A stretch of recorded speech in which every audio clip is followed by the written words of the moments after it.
ओम नमो भगवते वासुदेवाय नमः। माताएं एवं बहनों, दोस्तों और साथियों, आपको भक्ति सागर चैनल में आप सभी का बहुत बहुत स्वागत है।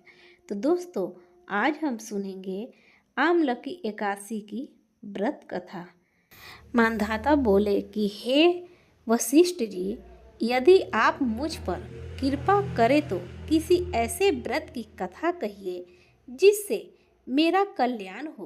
महर्षि वशिष्ठ बोले कि हे राजन, सब व्रतों में उत्तम और अंत में मोक्ष देने वाली आमलकी एकादशी के व्रत का मैं वर्णन करता हूँ। यह एकादशी फाल्गुन माह के शुक्ल पक्ष में होती है। इस व्रत के करने से समस्त पाप नष्ट हो जाते हैं। इस व्रत का फल 1000 गौदान के फल के बराबर होता है। अब मैं आपसे एक पौराणिक कथा कहता हूँ, आप ध्यानपूर्वक सुनिए। एक वैदिश नाम का नगर था जिसमें ब्राह्मण, क्षत्रिय, वैश्य और शूद्र चारों वर्ण आनंद सहित रहते थे। उस नगर में सदैव वेद ध्वनि गूंजा करती थी तथा पापी, दुराचारी तथा नास्तिक उस नगर में कोई नहीं था। उस नगर में चैत्ररथ नाम का चंद्रवंशी राजा राज्य करता था। वह अत्यंत विद्वान तथा धर्मी था। उस नगर में कोई भी व्यक्ति दरिद्र व कंजूस नहीं था।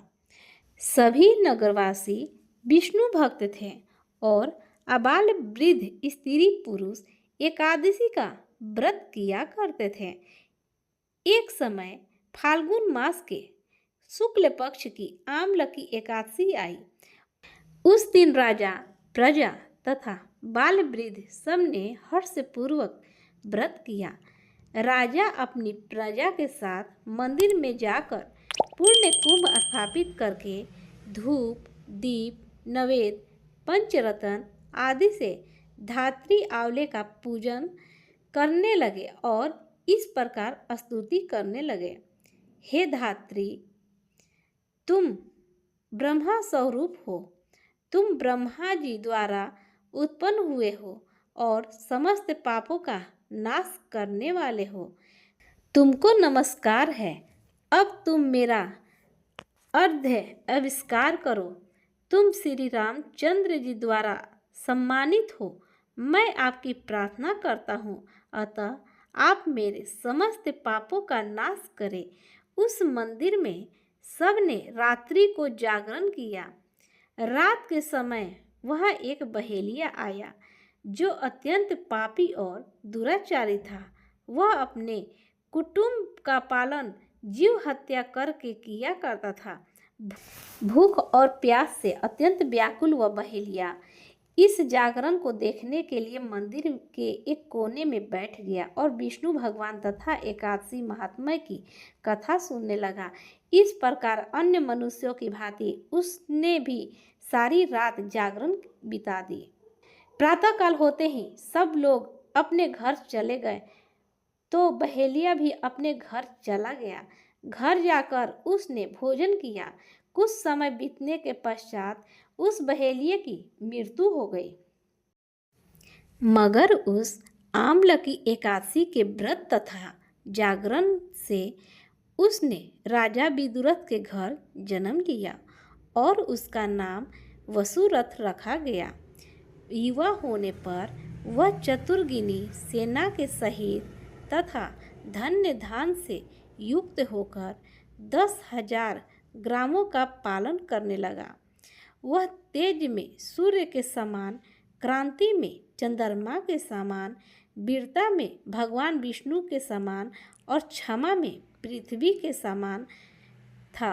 वह अत्यंत धार्मिक, सत्यवादी, कर्मवीर और विष्णु भक्त था।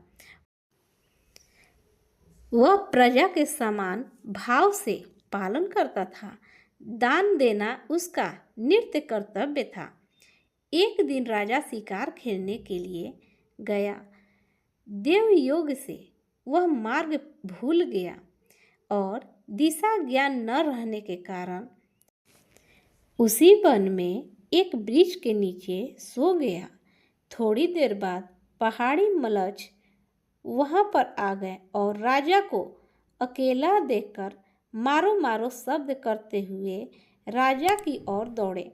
मलेच्छ कहने लगे कि इसी दुष्ट राजा ने हमारे माता पिता, पुत्र, पौत्र आदि अनेक संबंधियों को मारा है तथा देश से निकाल दिया है, अतः इसको अवश्य मारना चाहिए।